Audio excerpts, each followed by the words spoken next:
lana sudurana wa yassir lana umurana wahlul 'uqdatam min lisanina yafqahu qawlana.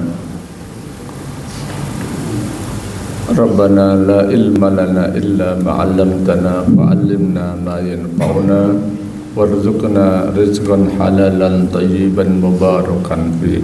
Amma ba'du. Jamaah rahimakumullah, alhamdulillah kita bisa ketemu kembali dalam kajian fikih ekonomi, bisnis dan keuangan yang mana hari ini rencananya kita membahas masalah fikih, yaitu zakat profesi ya. Zakat profesi ini termasuk masalah kontemporer yang sebagian orang masih berbeda pendapat, masih ada perbedaan pendapat apakah zakat profesi itu ada atau tidak ada.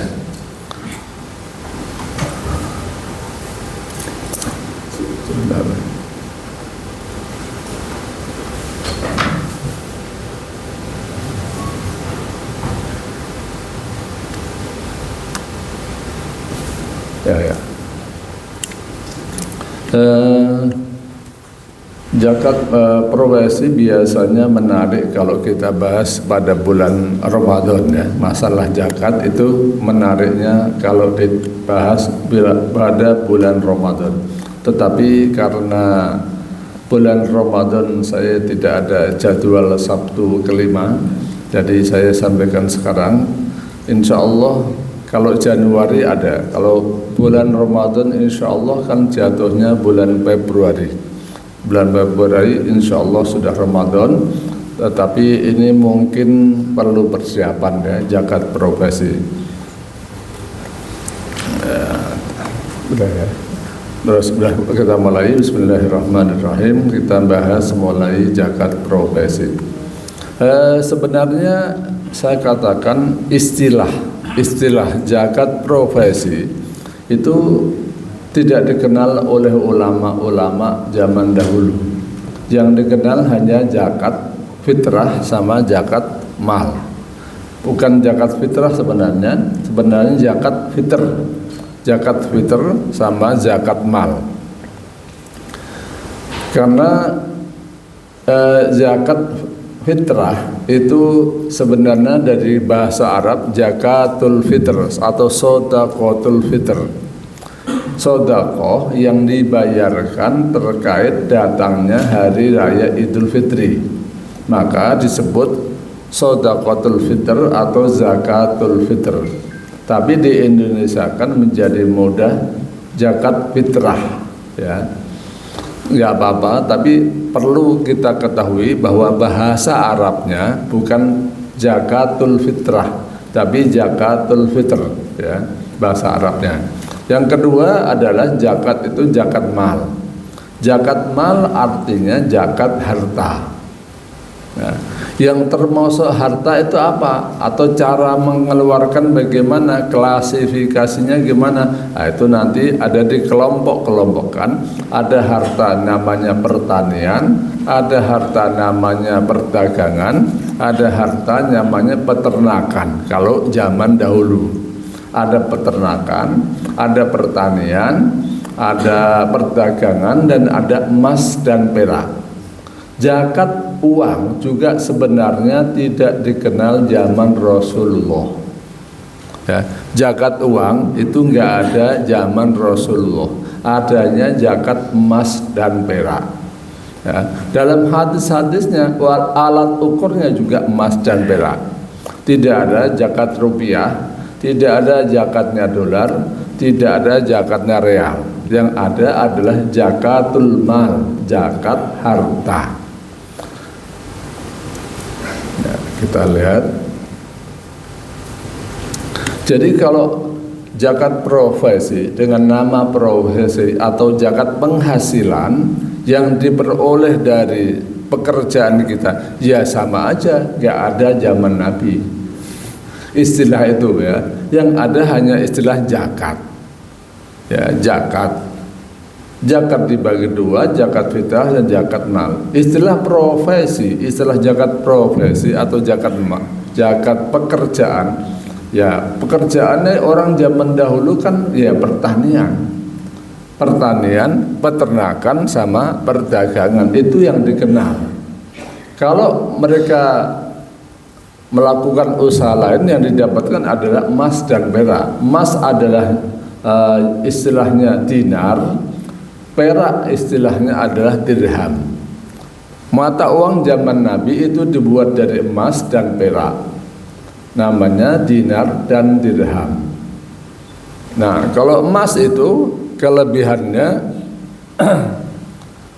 boleh dikatakan tidak mengalami inflasi. Nilai intrinsik dengan nilai ekstrinsik, nilai barangnya sama nilai harganya itu sama.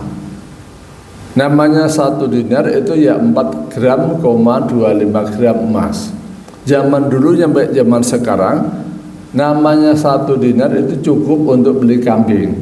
Zaman Nabi sampai zaman sekarang, 1 dinar itu adalah cukup untuk membeli 1 kambing. Bahkan ada sahabat yang dikasih uang 1 dinar untuk membeli kambing, akhirnya dia dapat 2 kambing, 1 dijual lagi dan 1 diberikan. Artinya gini, Rasulullah ngasih uang 1 dinar kepada sahabat, suruh beli kambing. Ternyata duitnya dibalikin sama kambingnya dikasih.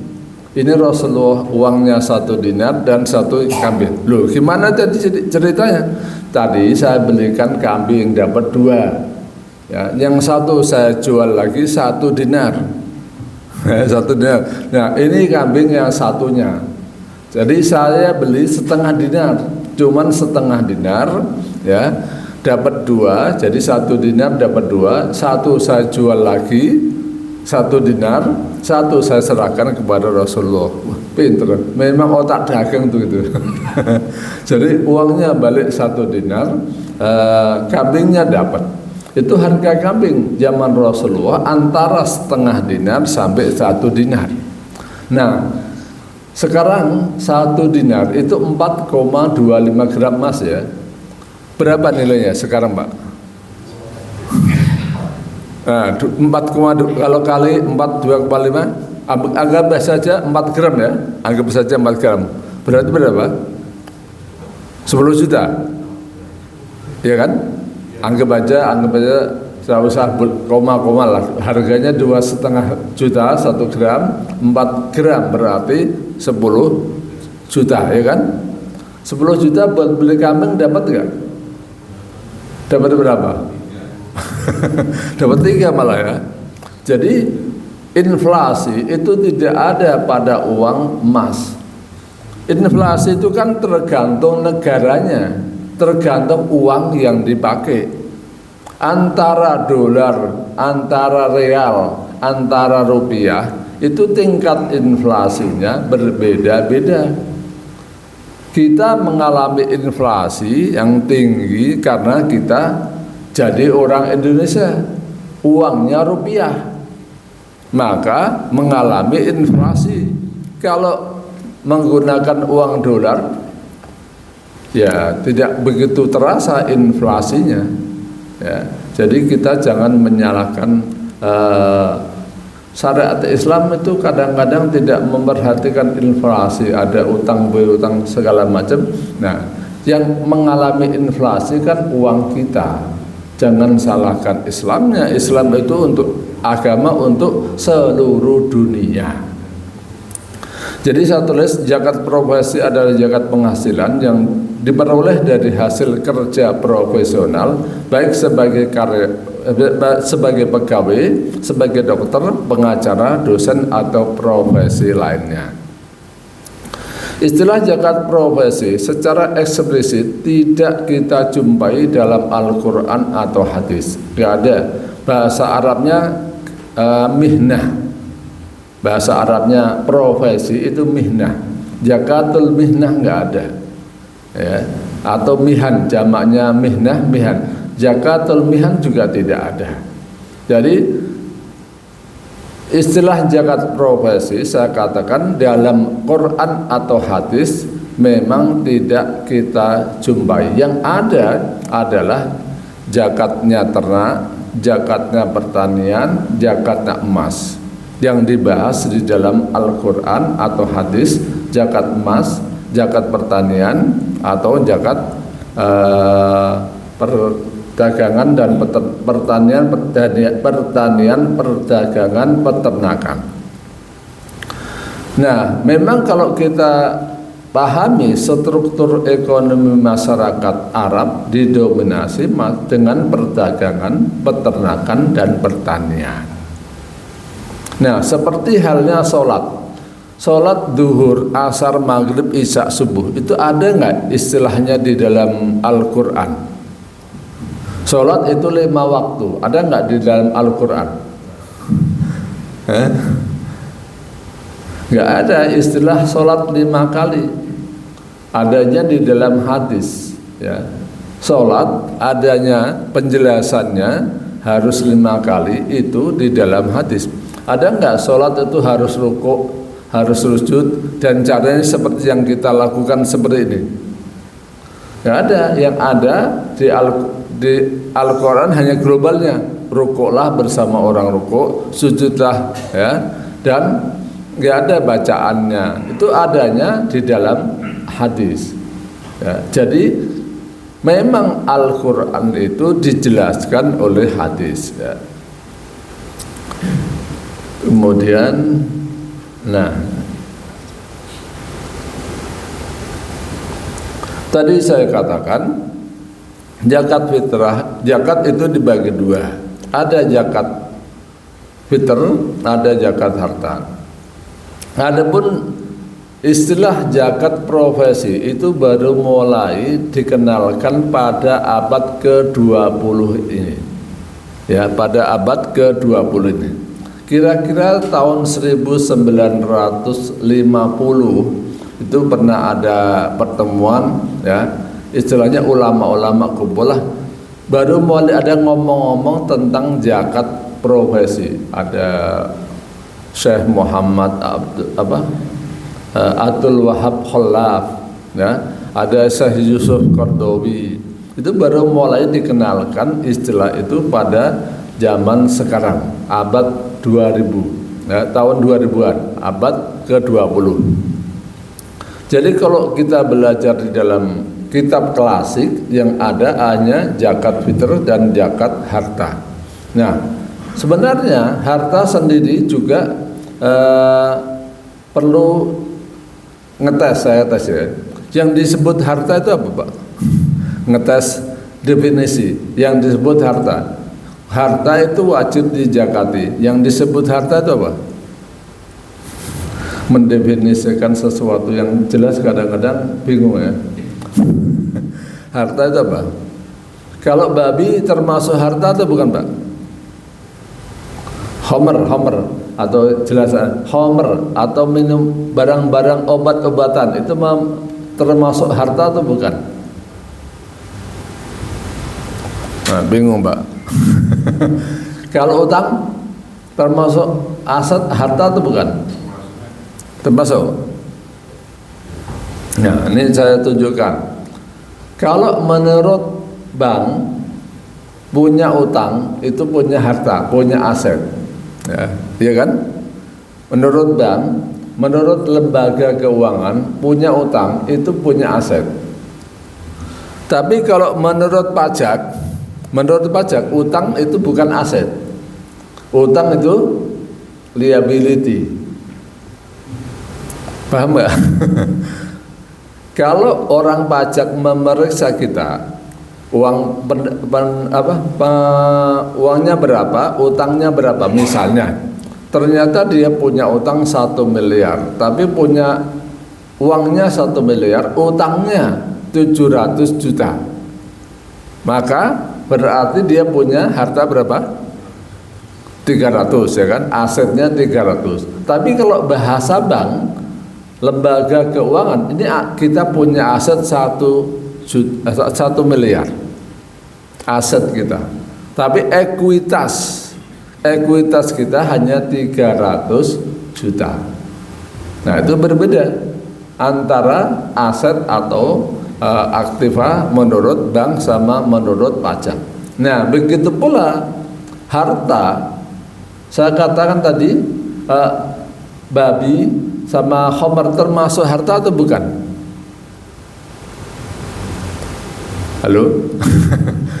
Pertanyaan masalah minuman keras termasuk harta atau bukan? Gimana, Pak?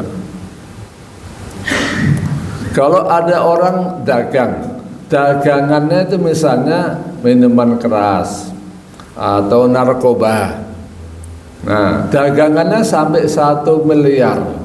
Wajib zakat nggak dia? Dagangannya sampai 1 miliar. Tapi yang dijual misalnya ada minuman keras, ada babi. Gimana? Zakat nggak? Nah, ini berarti berbeda kan?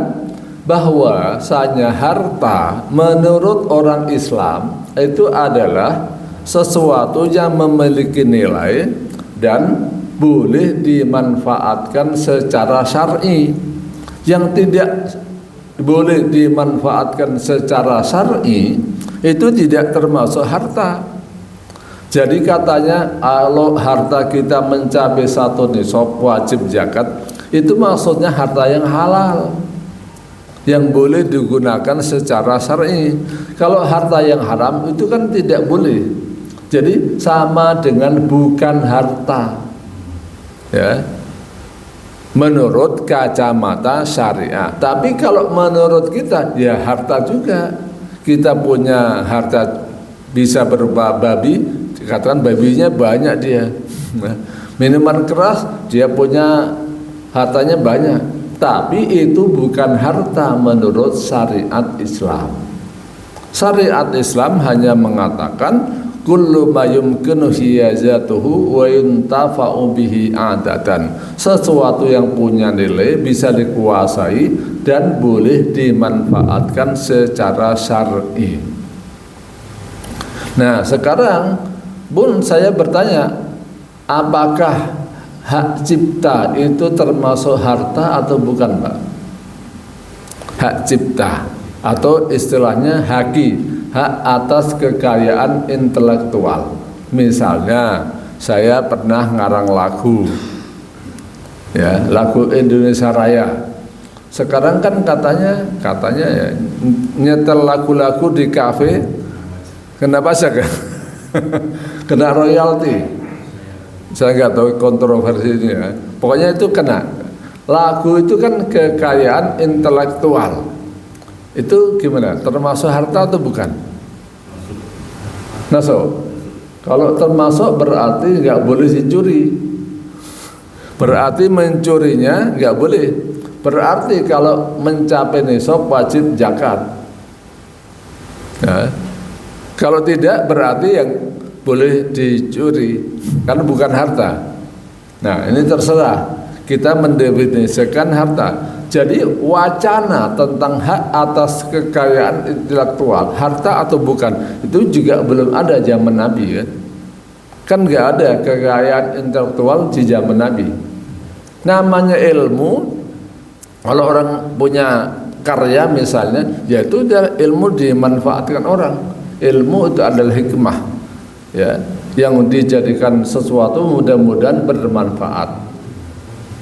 Nah, kalau sekarang orang ngarang buku, orang nulis buku, orang nulis suatu tulisan, itu bisa didaftarkan namanya haki, hak atas kekayaan intelektual.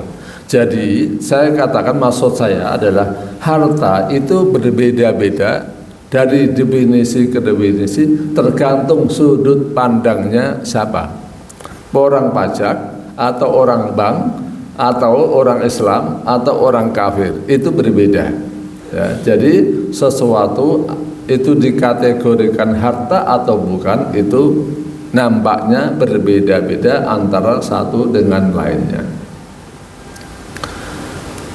Nah, kalau ketentuan dalam Islam, setiap harta Ya, setiap harta itu kan boleh diperjualbelikan, ya boleh diperjualbelikan. Nah, kalau harta atas hak atas kekayaan intelektual itu harta, berarti boleh diperjualbelikan. Perlakuannya berbeda. Nah, kalau menurut fikih klasik, fikih kitab-kitab yang zaman dahulu, itu zakat ada zakat emas dan perak, ada zakat pertanian, ada zakat peternakan, ada zakat perniagaan atau perdagangan. Tambah lagi pertambangan dan rikas. Sebagian menyebut 4, sebagian menyebut 6. Yang umum adalah 6, yaitu 4 tambah 2, ya, zakat emas dan perak, zakat pertanian, peternakan, perniagaan, pertambangan, rikas. Ini ada, insya Allah tidak khilaf ya. Rikas itu artinya harta temuan. Nah, zaman sekarang ada yang namanya kripto. Kripto itu harta atau bukan, Pak? Nah, sekarang saya kasih contoh. Kripto itu harta atau bukan? Bitcoin, USDT, harta atau bukan? Kalau harta berarti kalau mencapai 1 nisab wajib zakat. Tapi kan zaman dulu tidak ada zakat kripto. Zaman Nabi tidak ada zakat kripto. Gimana caranya? Begitu pula dengan saham. Saham termasuk harta atau bukan? Nah, uang kan tidak ada zaman Nabi. Uang rupiah, uang dolar, uang real maksud saya. Itu kan tidak ada zaman Nabi. Ya, jadi sebagian orang yang tidak setuju maksud saya, yang tidak setuju berarti kalau mengatakan zakat profesi tidak ada, berarti zakat uang juga tidak ada. Ya kan? Zakat uang juga tidak ada. Zaman Nabi kan, iya kalau dibekal emas, kalau berupa emas. Kalau kita simpan rupiah, kan nggak ada zakat rupiah. Makanya ini namanya kias. Kalau kita tidak mau kias, ya tidak ada. Sampai zakat fitrah. Zaman Nabi ada nggak yang zakat beras? Zaman Nabi yang zakatnya beras ada nggak? Nggak ada. Adanya korma. Nah, makanya kalau zakat fitrah bayarnya pakai korma, bayar. Zakatnya pakai korma. Kormanya yang medjol katanya. Nah, jadi ini menyesuaikan dengan zaman. Karena makanan pokok kita adalah beras, zakat fitrahnya pakai beras. Kalau orang yang zakat fitrahnya pakai apa? Orang yang makan sehari-harinya pakai gandum, ya boleh zakat fitrahnya pakai gandum. Yang sehari-harinya makan kurma, ya boleh zakat fitrah pakai kurma. Ya, jangan dikatakan nggak ada zaman Rasulullah orang zakat bayar pakai beras, orang zakat pakai rupiah. Nah, ini masalahnya. Zaman dulu itu memang yang ada adalah emas dan perak, artinya uang, dinar dan dirham. Nah, begitu pula ada tambahan istilah zakat profesi dan zakat investasi di zaman sekarang. Kalau ada orang mengatakan zakat investasi, ya itu jangan kaget. Seperti orang mengatakan zakat profesi. Jelas ya? Atau ada pertanyaan dulu? Sampai di sini. Kalau tidak ada, kalau misalnya ada yang bertanya nanti bisa angkat tangan ya. Saya lanjutkan. Nah, ini kalau di kitab-kitab ya disebutkan malah ini ada 5. Ini saya nukil apa adanya. Kalau menurut saya, tadi kan saya katakan ada yang menyebutnya 4, ada yang menyebutnya 6 ditambah 2 ini. Kalau ini tambahan di bawah yang uang, profesi, investasi itu murni istilah zaman sekarang. Nah, di sini ada 5. Ini dari kitab, yaitu an-nuqud, uang, pakai istilah nuqud. Ini ma'adin warikas. Jadi pertambangan dan rikas dijadikan satu. Urudut tijarah nomor 3 itu adalah perdagangan. Az-zuru' was-thimar itu pertanian dan buah-buahan satu. Wal an'am artinya binatang ternak. Wahia hanya 3. Al-ibil wal baqar wal qadam. Unta, sapi dan kambing. Nah, sekarang saya bertanya, misalnya ada orang ternak lele, ternak lele atau ayam atau bebek, ternak ayam, lele atau bebek, banyak. Misalnya ayamnya pokoknya senilai 300 juta, punya ternak ayam 300 juta, dia wajib zakat atau enggak, Pak? Zakat apa? Kan enggak ada, ternak ayam itu enggak ada. Kan nggak ada zakatnya bebek. Nah, itu. Nah, itu maksud saya begitu. Jangan dipahami letterlock istilah. Kalau begitu orang bebek, ternak bebek nggak ada zakatnya. Daripada ternak kambing nanti kena zakat, dengan ternak bebek aja. Daripada ternak kambing nanti kena zakat, dengan ternak lele aja. Ya. Mendingan kalau tanaman, biasanya kalau tanaman yang dimaksud adalah tanaman makanan pokok. Kalau tanaman cabai misalnya, orang nanam cabai, panen misalnya 10 hektar, wajib zakat ya? Zakat apa? Gak ada zakatnya cabai, gak ada. Di dalam istilah Nabi gak ada zakatnya cabai, itu gak ada. Zakatnya tomat misalnya. Nah, maksud saya jangan memahami masalah harta, masalah zakat itu letterlek apa adanya, zaman sesuai zamannya Nabi. Ya, zaman kita sudah berubah. Sebenarnya harta itu apa saja, yang penting harta halal itu diwajibkan dikeluarkan zakatnya kalau mencapai 1 nisab. Cuman zaman dulu adanya orang ternak, adanya orang tani, itu kan yang dimaksud itu aja. Tapi kan sekarang sudah berkembang. Nah, kalau misalnya orang tanam pohon jati 10 hektar. Nah, pas panen wajib zakat atau enggak, Pak? Kalau memang dikatakan tidak wajib zakat, mendingan saya tanam pohon jati daripada tanam padi. Tanam padi kalau panen berapa wajib zakat? Kalau padi, ini enggak ada khilafiyah. Pokoknya kalau padi itu wajib zakat semua. Nisabnya hanya 653 kg. 653 kg gabah lagi, belum menjadi beras. 653 kg gabah. Itu kira-kira senilai berapa, Pak? Anggap aja sekilo berapa? 15 ya. 653 itu kira-kira 700 iya kan? Gabah kan? 653 harganya berapa? Kira-kira 10 juta kan? 10 juta 10 juta wajib mengeluarkan zakat petani. Padahal hasil taninya itu berapa bulan, Pak? Panennya 3 bulan.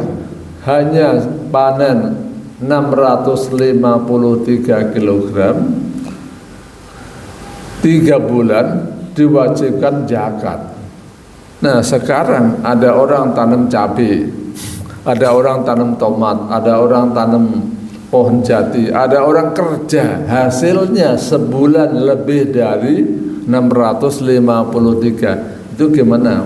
Wajib zakat atau tidak? Nah, itu masalahnya yang dibahas oleh para ulama.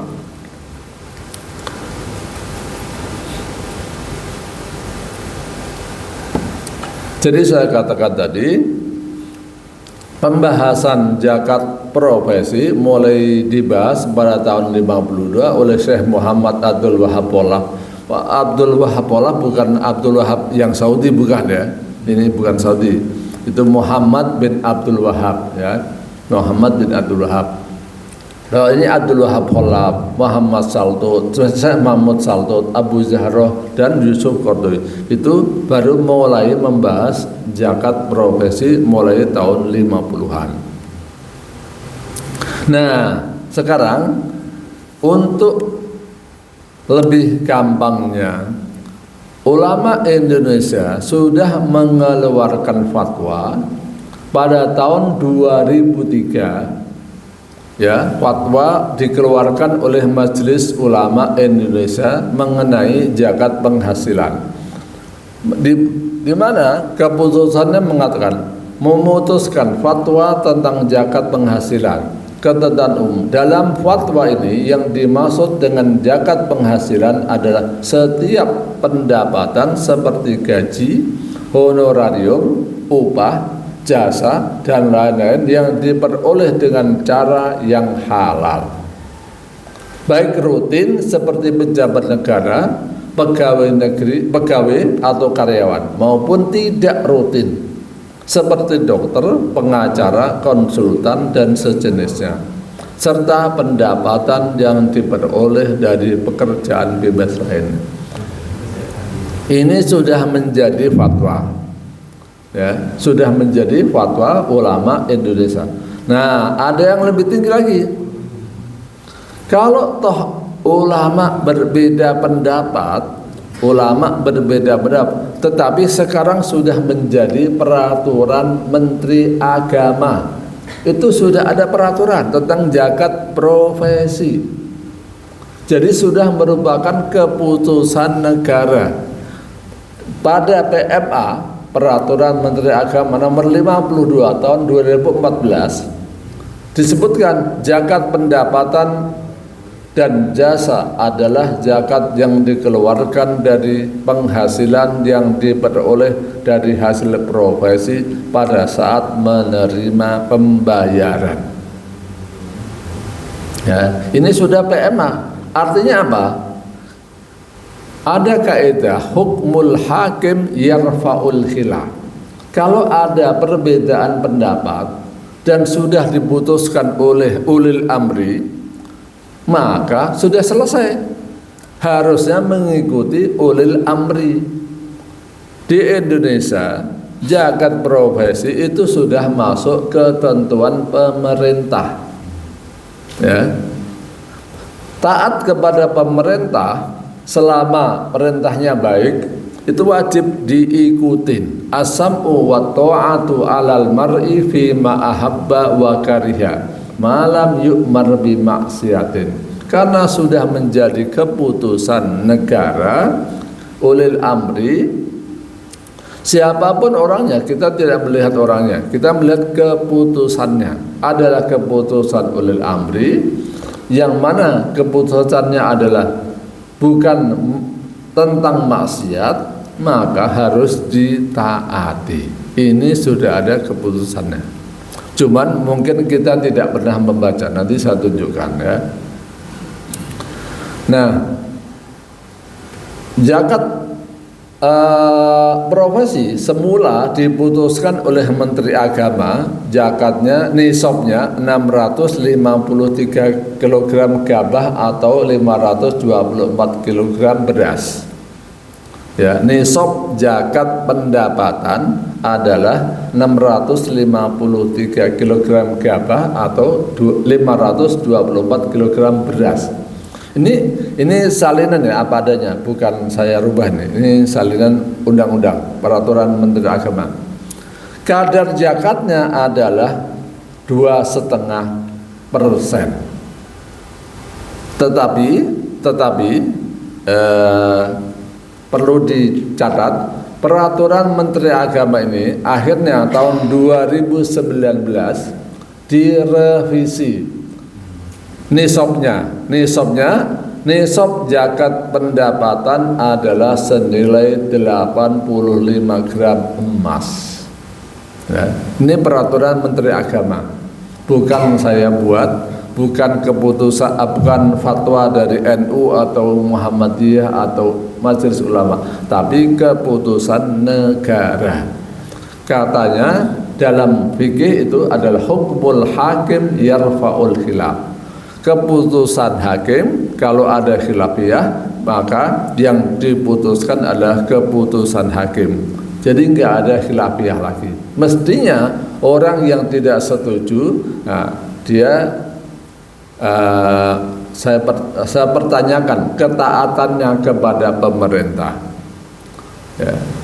Padahal yang biasa tidak setuju itu biasanya teriak-teriak kita wajib taat pada ulil amri. Yang tidak setuju dengan zakat fitrah, pengalaman saya itu zakat probasi ya, yang tidak setuju itu diantaranya adalah orang-orang yang teriak-teriak wajib taat pada ulil amri, sampai demo nggak boleh menurut dia ya, menurut dia demo nggak boleh, harus taat pada ulil amri. Loh, giliran ulil amri memerintahkan zakat malah nggak taat. Ya aneh ini putusan Menteri Agama. Nah ini saya tunjukkan keputusan Menteri Agama ada apa adanya.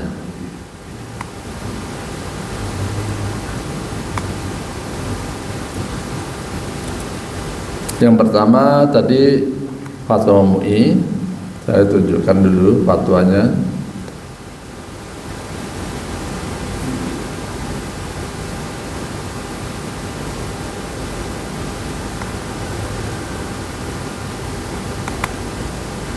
Ini saya punya kumpulan yang gampang sebentar,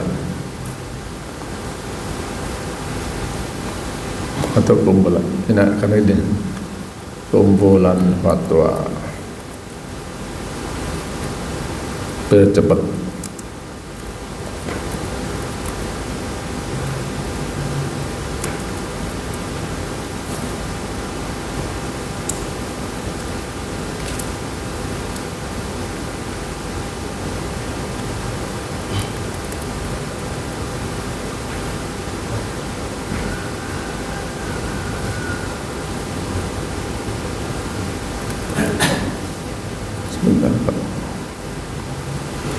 Filenya sangat banyak di komputer saya, jadi kadang-kadang. Ya, silakan. Mungkin sebagai diskusi ya tadi berkaitan dengan zakat profesi. Kan satu sisi persyaratan zakat itu ada nisab sama haul ya. Iya. Nah, sementara di situ kan definisinya kan zakat profesi itu setiap mendapatkan pembayaran. Nah itu ini sebagai diskusi aja. Jadi kalau katakanlah karyawan dapat gaji 10 juta, kemudian kadang-kadang ini kan banyak orang membayarkan di akhir bulan, setiap bulan. Nah padahal kalau kita lihat itu kan ketika dia terima 10 juta itu kan belum nisab 85 gram. Tapi ketika 1 tahun itu sudah nisab gitu. Hal sama nisab ya. Itu satu. Nah ini teknis pembayaran ini jadi bagi seorang yang tidak setuju terhadap zakat profesi itu seperti itu. Nah soal soal keputusan Menteri Agama dan seterusnya itu ayat ati Allah wa ati Rasul wa ulil amri minkum itu kan juga jadi perdebatan juga ya. Nah, sekarang ini saya itu termasuk yang tidak setuju sejak lama ya bahwa rumah yang kita tempati non komersial itu dipajaki. Nah, sebenarnya ini kan dipajaki gitu. Jadi bagaimana kita taat pada apa? Ya ulil amri ya. Sementara banyak hal-hal yang menurut kita itu enggak berkeadilan gitu. Ini sementara tempat sama seperti mobil ya, mobil yang untuk kerja itu tidak wajib zakat gitu. Rumah yang kita tempati kecuali kalau mobil itu untuk perniagaan, untuk rental dan seterusnya gitu ya, sesuatu. Nah sama ini kayak begitu. Jadi poinnya saya adalah teknis soal yang pertama soal zakat profesi, nisab sama haul. Yang kedua soal ayat ati Allah bahwa Rasul wa ulil amri minkum. Itu yang perdebatan. Oke. Nah, itu kira-kira. Yang pertama mengenai zakat, nisab dan haul. Apakah semua harta wajib wajib mencapai haul? Misalnya zakat rikas, zakat pertanian, itu butuh haul atau enggak? Kalau rikas enggak, tapi kalau yang Kalau pertanian? ya. Kalau pertanian? Ya, yang kita bicarakan tadi zakat profesi. Ya, maksud saya. Zakat kenal ya, zakat profesi sama zakat real. Nah, maksud saya zakat itu tidak semuanya wajib haul. Rikas tidak, pertanian juga tidak. Pertanian itu waktu panen. Waktu panen. Jadi tidak ada istilah haul. Sudah wajib dijakatin. Nah, kalau nisab iya, nisab wajib. Kalau belum mencapai nisab tidak wajib. Ya, artinya, nah ini zakat mencapai nisab. Ya, untuk zakat profesi itu adalah ketika 1 tahun penghasilannya sudah mencapai 85 gram emas. Ya, yang dimaksud nisabnya berarti 1 tahun. Ketika 1 tahun digabung gaji totalnya mencapai senilai 85 gram emas. Maka kemarin artinya tahun 2024 atau yang berlaku tahun 2025 awal, nisabnya itu kira-kira 7 juta. Karena 7 juta kali 13 adalah berapa? 7 kali 13. Bukan kali 12, kali 13. Karena gaji orang kan umumnya 13 kali. Sudah 80 jutaan kan? Nah, harga emas hanya 1 juta. Awal tahun ya, awal tahun. Maka nisab zakat profesi adalah yang gajinya 7 jutaan. Tapi sekarang emas naik di tengah-tengah. Maka kemarin bulan September itu ada lembaga zakat pada kumpul. Sekarang orang pada tidak berzakat gara-gara harga emas naik. Benar. Cerita itu hanya cerita. Sekarang orang yang biasanya pada bayar zakat sekarang pada tidak bayar zakat. Karena dulu kalau penghasilannya 7 juta, 8 juta itu sudah bayar zakat dia. Sekarang kan harga emas naik 2,5 juta. Berarti berapa? 200 juta ya. Nisabnya sekitar 200 juta. Kalau harga emas masih bertahan. Nah, kalau keputusan Basnas itu kan diputuskan pada waktu awal tahun. Ya, awal tahun itu nisabnya segitu. Itu mengenai nisabnya zakat profesi dan haul. Jadi sekali lagi, ketika membicarakan zakat jangan semuanya dikaitkan dengan haul. Nanti haul juga banyak orang yang salah paham. Misalnya harta kita ada yang baru dapat 6 bulan yang lalu, wajib dizakat itu atau enggak? Misalnya kita punya harta 200 juta atau 300 juta 300 juta tabungan saya sudah mengendap setahun yang lalu. Terus 6 bulan yang lalu tabungan saya tambah 50 juta. Jadi sekarang tabungan saya 350 juta. Nah, sekarang 6 bulan lagi artinya pada waktu saya memiliki 350 juta, yang 300 sudah setahun, yang 50 juta baru 6 bulan. Yang dijakatin yang mana? 300 atau 350? Nah, Bapak bisa tahu nggak harta Bapak yang umurnya 6 bulan, umurnya 7 bulan, yang 8 bulan, tahu nggak? Bisa tahu nggak harta kita? Umurnya baru 9 bulan, ini umurnya baru 3 bulan, tahu nggak Bapak? Enggak, Ustaz, maksud saya gini, jadi oke, kita bicara nisab ya, nisab aja. ketika seorang dapat gaji Januari gitu ya, nggak sampai kan itu kalau kumpul di setahun itu jadi sudah nisab, tapi ketika sebulan 2 bulan belum nisab, kira gitu.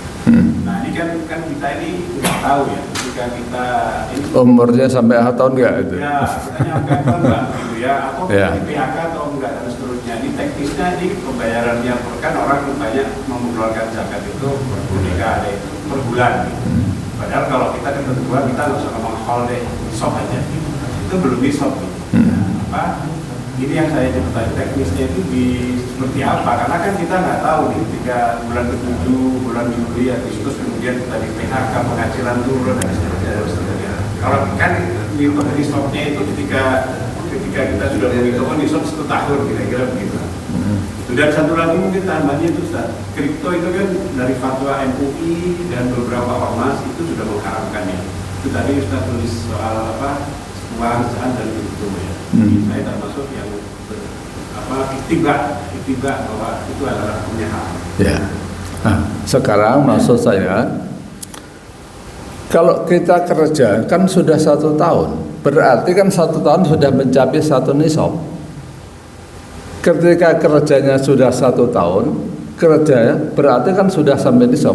Masalah umur kita mati kapan atau PHK kapan, tapi yang jelas 1 tahunnya sudah mencapai 1 nisab. Maka zakat itu tidak ada perbedaan pendapat. Zakat dipercepat itu boleh, zakat dicicil di awal itu boleh. Bahkan di zaman Rasulullah pernah orang diminta zakatnya, disuruh bayar zakat 2 tahun. Siapa yang punya zakat aja punya uang. Sekarang negara lagi butuh, itu zakatnya supaya dipercepat, boleh. Jadi zakat untuk tahun depan sampai 2 tahun. Itu zaman Rasulullah pernah terjadi. Jadi seandainya kita zakat, kita awal sekarang bulan misalnya belum bulan Ramadan, kita zakat itu sudah boleh. Ya. Nanti kalau lebih, kalau misalnya lebih, ya nggak apa-apa, jadi sedekah kita. Kalau kurang, wajib ditambahin. Jadi zakat tidak harus nunggu setahun. Ya. Di zaman Nabi ada zakat yang dipercepat sampai 2 tahun ke depan. Itu boleh dilaksanakan. Nah, apalagi tadi masalah kripto. Saya kripto ini tidak membahas mengenai halal haramnya, tapi apakah kripto itu harta atau bukan. Saya sendiri juga belum mengatakan halal karena belum ada underlying. Kripto itu bisa dihalalkan nanti kalau sudah ada underlying dan ketika sudah disahkan oleh negara sebagai alat pembayaran. Kripto sekarang belum ada underlyingnya. Harga naik turun tuh terpengaruh apa? Terus jaminannya apa? Kalau seandainya kemarin ada yang namanya root, kalau nggak salah root kripto yang di delisting udah nggak ada lagi. Nah itu gimana? Ketika dihapus dia, orang yang sudah punya kripto itu gimana? Underlyingnya apa? Nggak ada underlyingnya sih, nggak hilang. Jadi maksud saya tadi bukan membahas zakatnya, tapi membahas harta. Harta itu memang persepsi orang berbeda-beda dari zaman ke zaman, dari waktu ke waktu. Itu termasuk atau enggak, haki termasuk atau enggak, sahab itu belum membahas masalah zakatnya, belum masalah halal haramnya. Tapi maksud saya harta itu persepsi orang dari zaman ke zaman berbeda, gitu maksudnya Pak. Jadi itu bukan berarti saya menghalalkan nanti jamaah pada beli ya. Tidak, maksud saya boleh.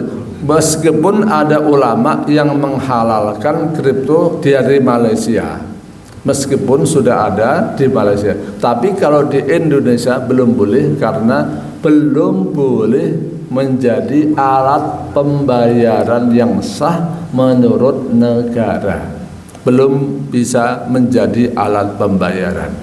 Jadi ini fatwanya sama apa? Fatwanya ada di sini.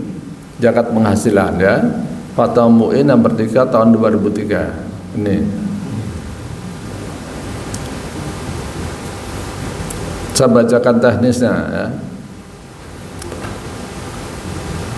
Waktu pengeluaran zakat. Zakat penghasilan dapat dikeluarkan pada saat menerima jika sudah cukup nisab.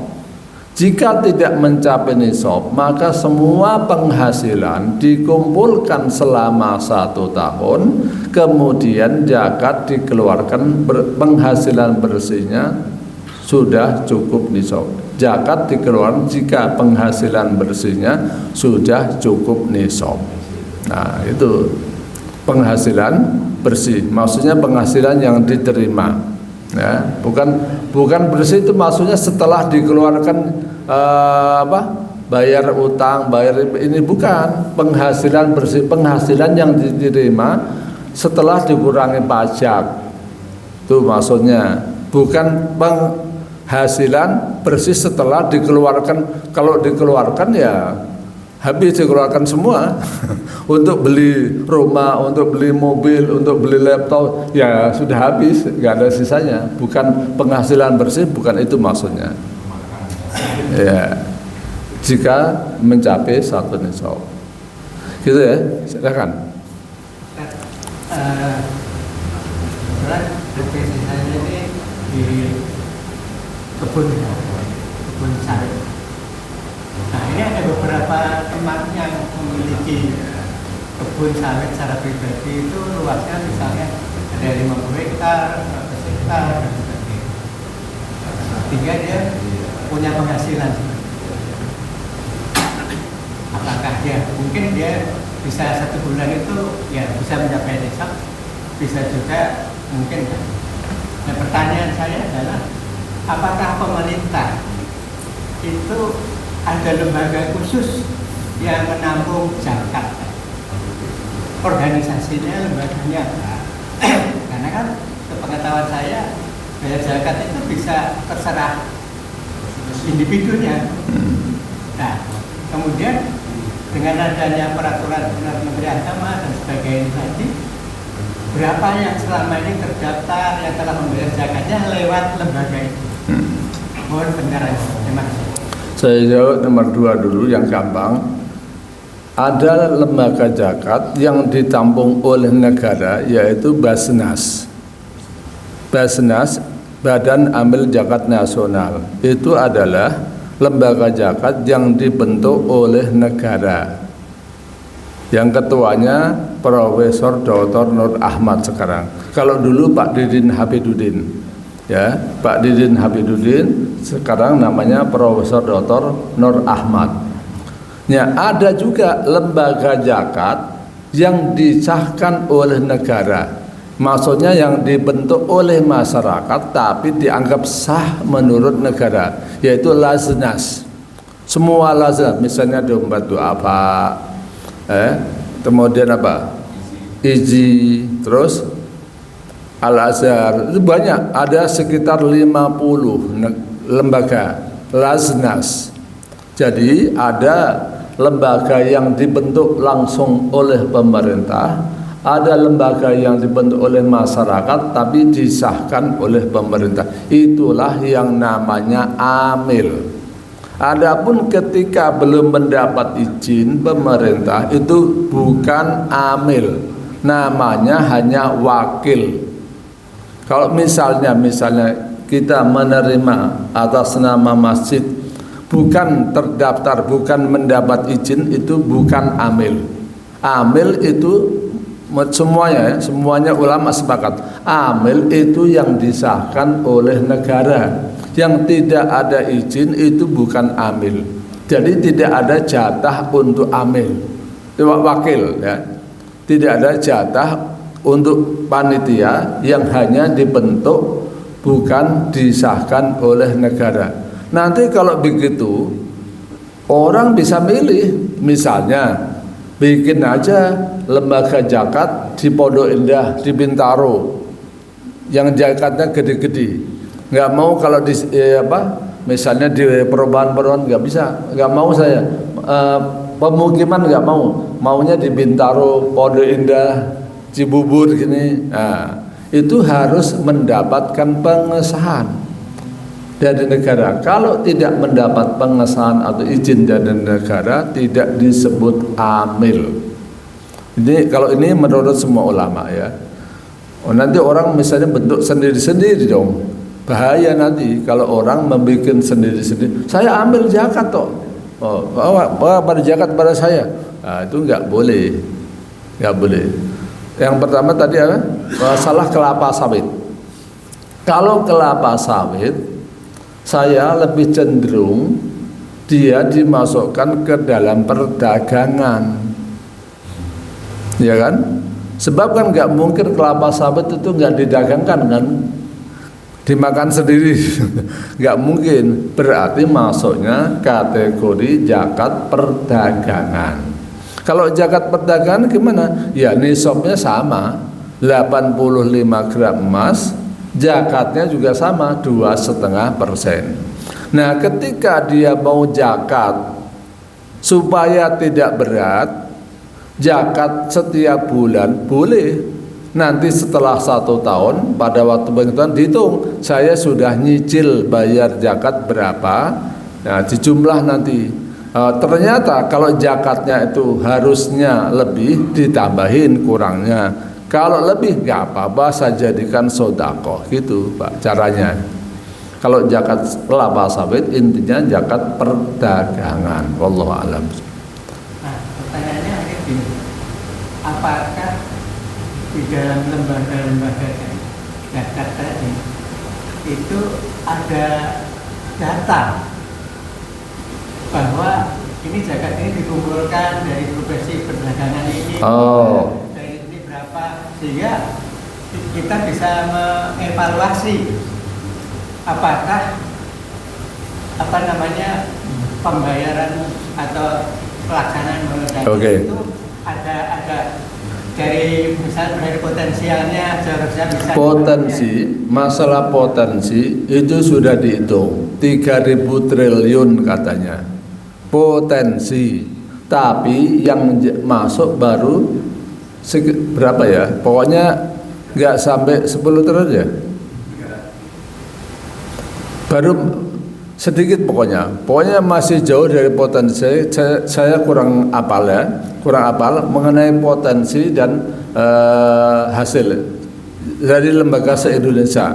Tapi intinya sudah dihitung pemerintah, tapi potensi itu baru potensi, jauh pendapatan. Sekarang saya contohkan, ada lembaga zakat satu aja yang saya kenal, itu setahun baru 54 miliar. 54 miliar.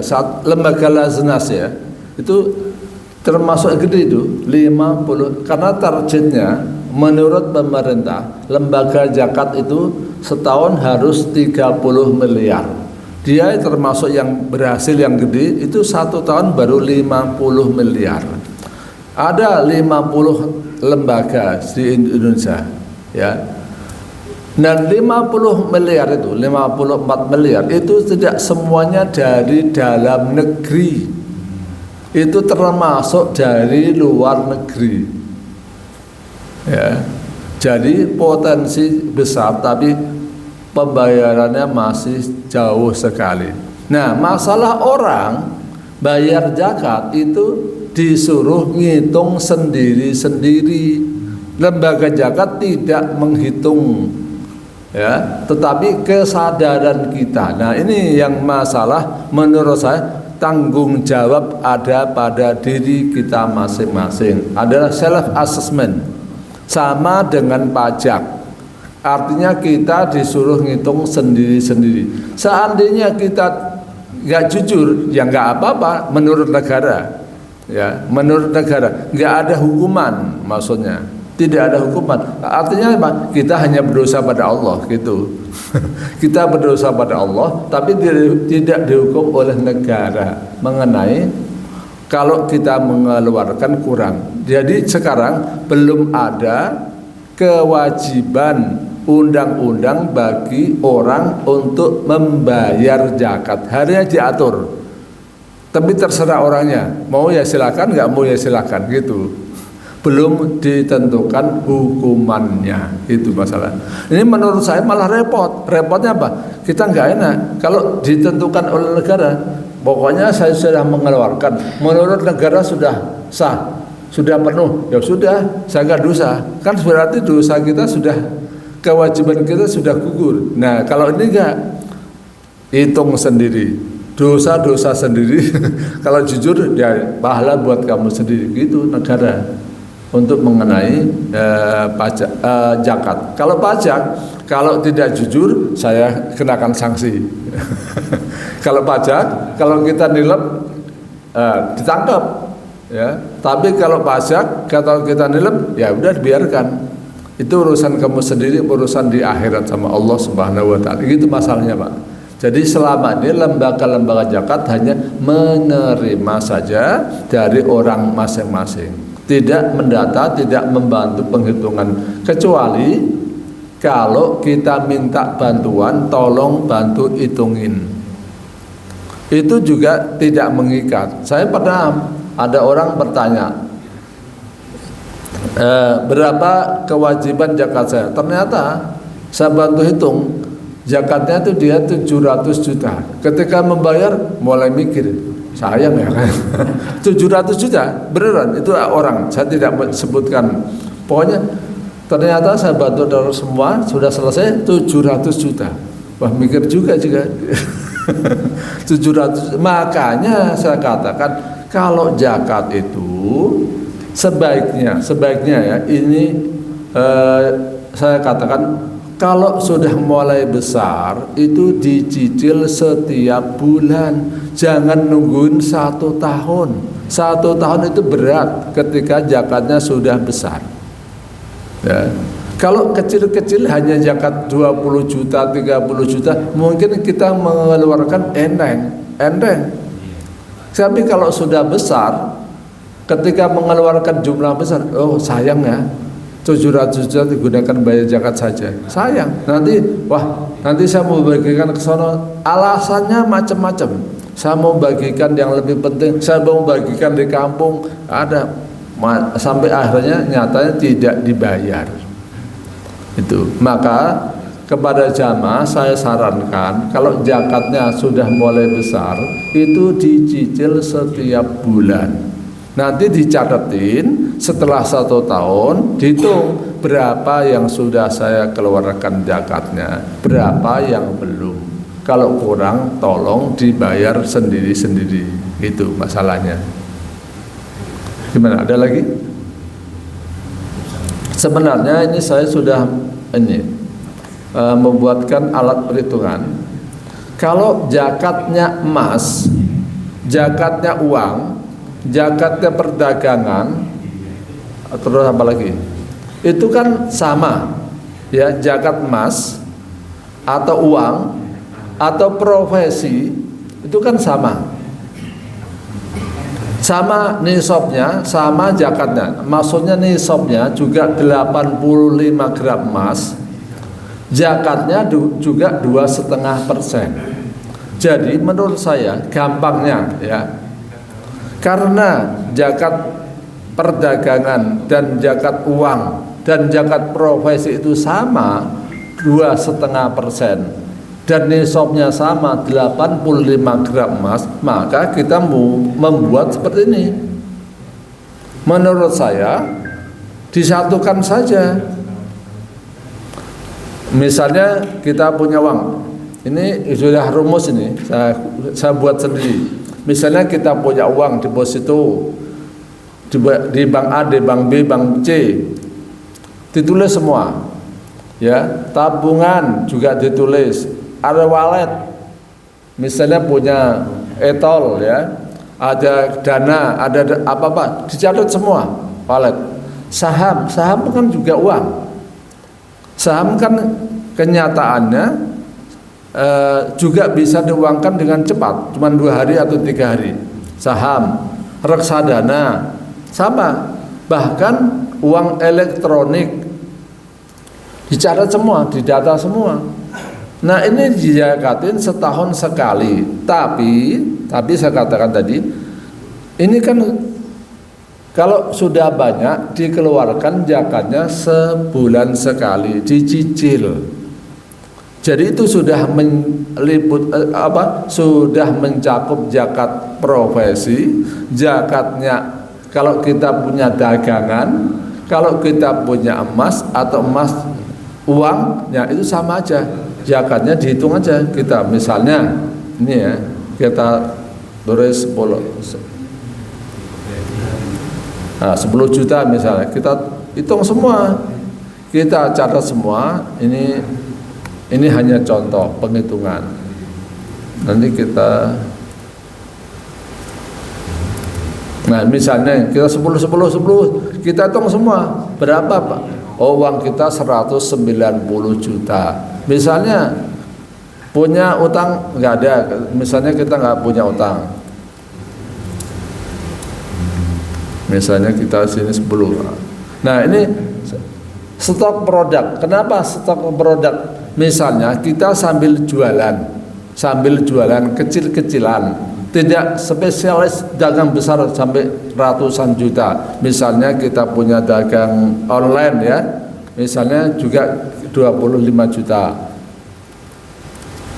Nah, produk B 10 juta.